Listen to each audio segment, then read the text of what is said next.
दोस्तों, मैं आपके सामने एक कहानी प्रस्तुत करने जा रहा हूँ। एक अनोखी प्रेम कहानी जो थोड़ा सा संकोच से शुरू होती है, जिसका नाम भी संकोची प्यार है। तो चलिए सुनते हैं आज की कहानी, संकोची प्यार। ट्रेन की रफ्तार धीरे धीरे कम हो रही थी क्योंकि लक्ष्मणपुर स्टेशन आ चुका था। अचानक विजय की आंख खुल गई। शायद उसे भी ट्रेन रुकने का एहसास हो गया था। आज वो पूरे 1 साल के बाद घर लौट रहा था। भारत की सेना का जवान होने के नाते वो जल्दी घर नहीं आ पाता था।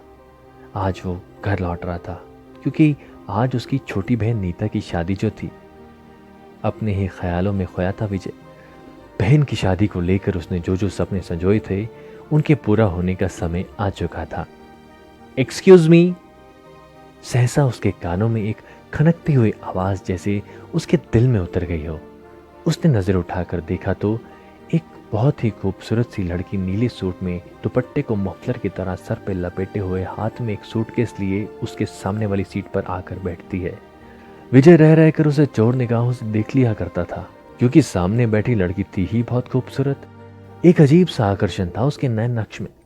शांति एवं शालीनता अपने आप में समेटे हुए चेहरे पर सादगी उसके अंतकरण की सुंदरता को अनायास ही बयां कर रही थी, जिससे विजय भी अछूता नहीं रह पा रहा था। और कौन नहीं चाहेगा ऐसे लंबे सफर में एक खूबसूरत सा साथी उससे बातें कर रहा हो। संकोची स्वभाव होने की वजह से विजय भी कुछ बोल नहीं पा रहा था। सीमा पर लड़ने वाला जवान आज एक लड़की से बात करने में हिचकिचा रहा था। आप किस स्टेशन पर उतरेंगी? आखिरकार विजय ने पूछ ही लिया। जी। लड़की ने एक प्रश्नवाचक सी निगाह विजय पर डाली। जी, मैं रतनपुर स्टेशन पर उतरूंगी, उसने बड़ी शालीनता से उत्तर दिया। विजय थोड़ा चौंक सा गया। जी, मेरा नाम विजय है और मैं भी रतनपुर स्टेशन पर ही उतरूंगा। विजय ने सोचा शायद लड़की बिना पूछे अपना नाम बता देगी, लेकिन ऐसा कुछ नहीं हुआ। आखिर में विजय ने ही हिम्मत जुटाकर पूछ ही लिया। जी, आपका नाम? जी, मेरा नाम नीलिमा है। विजय ने मन ही मन उसके सुंदर मुखड़े से उसके प्यारे से नाम की तुलना ही कर डाली। जितनी प्यारी वो खुद थी, उतना ही प्यारा उसका नाम। इसके बाद दोनों के बीच कोई बातचीत नहीं हुई। शायद संकुचित स्वभाव के चलते दोनों के बीच एक चुप्पी सी सध गई थी। नीलिमा ने महसूस किया कि विजय उसे इधर उधर करके एक नजर देख लिया करता था।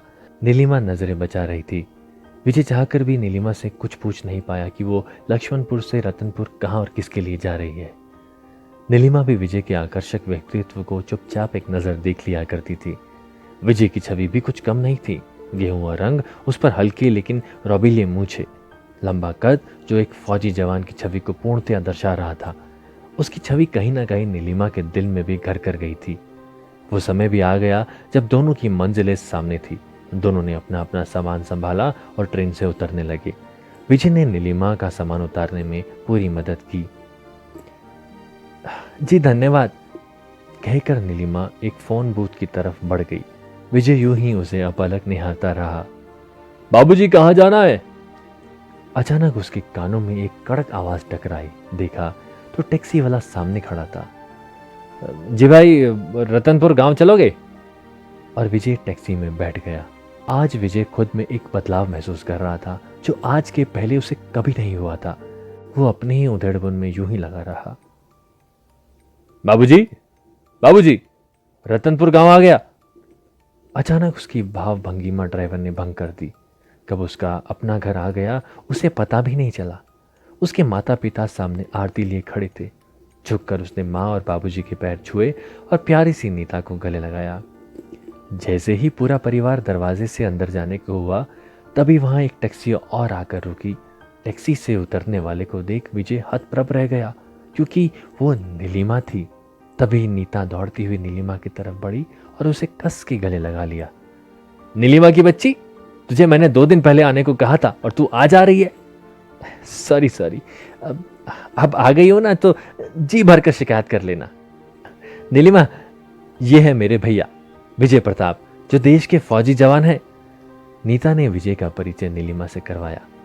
तब उसकी निगाह विजय पर पड़ी। वो भी दंग रह गई कि जिसके साथ वो इतना लंबा सफर तय करके आ रही है, वो उसकी सहेली का भाई है। नीलिमा भी हैरान थी। विजय ना जाने क्यों मन ही मन खुश था और थोड़ा चकित भी। विजय की मां ने बड़े प्यार से बेटे के लिए उसके मनपसंद व्यंजन बनाए थे। विजय के आने से उसका परिवार बहुत खुश था। नीता और नीलिमा खाना खाने के बाद कमरे में सोने चले गए। नीलिमा ने ट्रेन में हुई विजय से मुलाकात और आपस में हुई बातचीत के बारे में नीता को बताया। नीता के चेहरे पर एक अर्थपूर्ण मुस्कान फैल गई। अच्छा, तो आप दोनों का परिचय पहले ही हो चुका है, नीता ने नीलिमा को छेड़ते हुए कहा। नीलिमा थोड़ा शर्मा गई। नीता की शादी पूर्णतया अच्छे ढंग से निपट गई। नीता माँ, बाबूजी और भैया को छोड़ अपने पिया के घर चली गई। विजय ने महसूस किया कि नीता के जाने से घर में एक उदासी सी छा गई है। तभी उसने देखा नीलिमा माँ और बाबूजी के पास जाकर जाने की इजाजत मांग रही थी। जाने की जल्दी क्या है बेटी, 2 दिन और रुक जाओ, माँ ने थोड़ी मिन्नत करते हुए कहा। मगर माँ, नीलिमा ने कहा।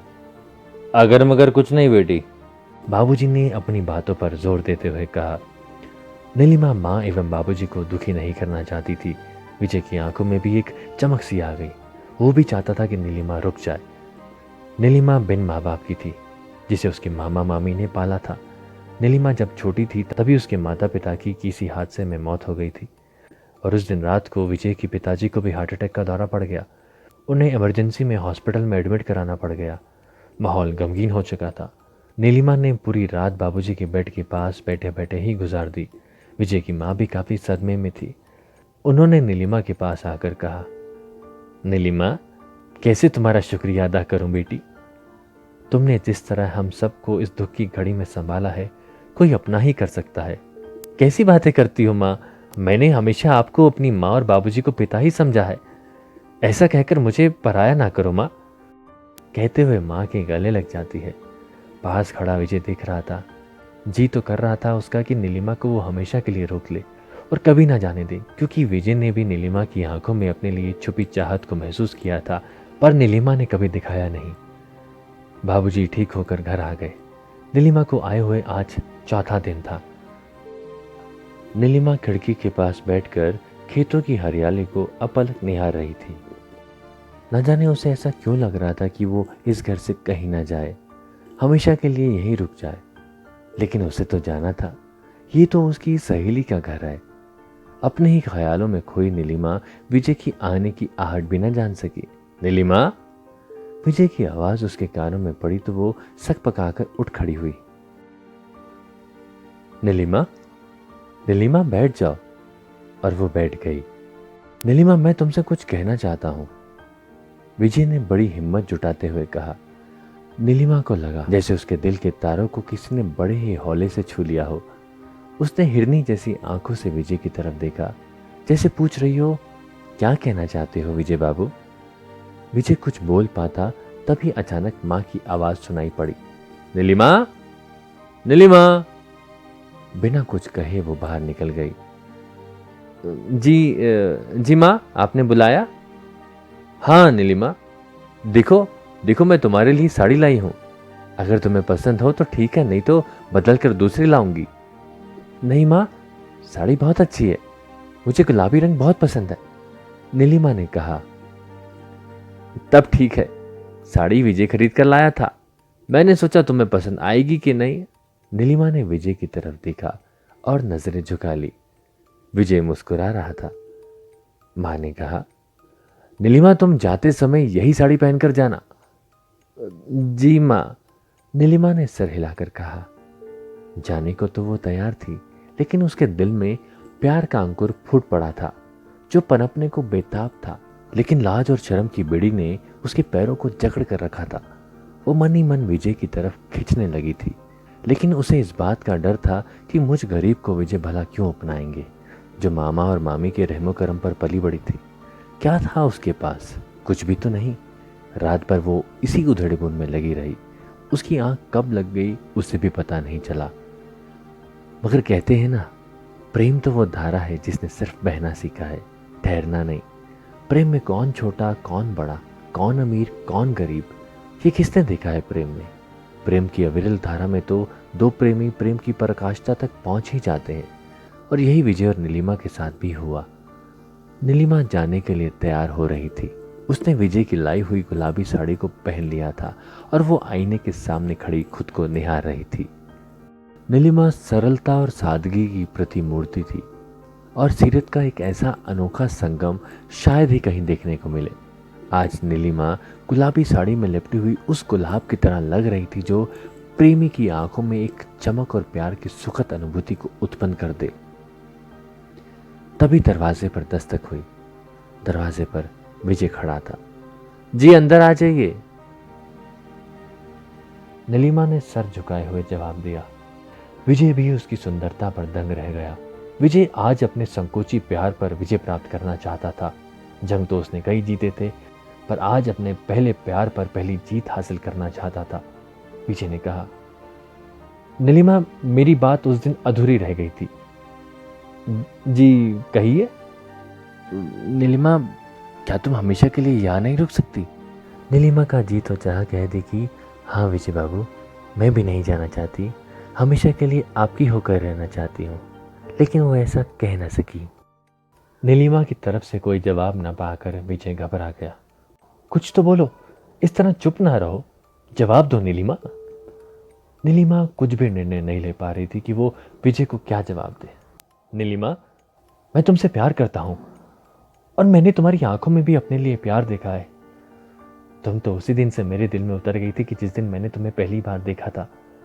नीलिमा, तुम बाहर से जितनी सुंदर हो उससे कहीं ज्यादा तुम्हारा दिल खूबसूरत है। तुमने मेरे परिवार की नाजुक वक्त में जिस तरह सबकी देखभाल की है, उसके लिए मैं तुम्हारा तहे दिल से शुक्रगुजार हूं। क्यों, मैंने आपकी देखभाल में कोई कसर छोड़ी थी क्या? तपाक से नीलिमा बोल पड़ी और विजय हंस पड़ा। इसलिए तो चाहता हूं कि तुम हमेशा के लिए मेरी देखभाल करोगी। नीलिमा ने मुस्कुराकर नजरें झुका ली। वो सोचने लगी कि अगर आज वो अपने प्यार का इकरार नहीं करेगी तो विजय जैसा जीवन साथी खो देगी। अगर आज वो बिना कुछ कहे यहाँ से चली गई तो बहुत कुछ पीछे छूट जाएगा। विजय ने अपना सवाल दोहराया। नीलिमा, नीलिमा, तुमने जवाब नहीं दिया। क्या तुम मुझसे प्यार करती हो? नीलिमा ने हथेलियों से अपने चेहरे को ढक लिया और सिर हिलाकर हाँ में जवाब दिया। विजय की खुशी का ठिकाना नहीं रहा। वो बहुत खुश था। कुछ बोलोगी नहीं नीलिमा? उसने नीलिमा की आंखों में आंखें डालकर कहा। नीलिमा शर्म की लाली में नहा चुकी थी। प्यार का इकरार जो करना था। हाँ विजय, मैं भी आपसे बहुत प्यार करती हूँ। मैं भी हमेशा के लिए आपकी बनकर रहना चाहती हूँ। मैं बहुत सौभाग्यशाली होंगी जो मुझे आप जैसा प्यार करने वाला जीवन साथी मिलेगा। नीलिमा ने भी इकरार कर ही लिया। आज दो प्यार करने वाले एक हो चुके थे। नीलिमा विजय की बाहों में अपने सुखद और जीवंत सपनों में खो चुकी थी। आज संकोची प्यार ने अपने संकोच पर विजय पा लिया था। कहानी समाप्त।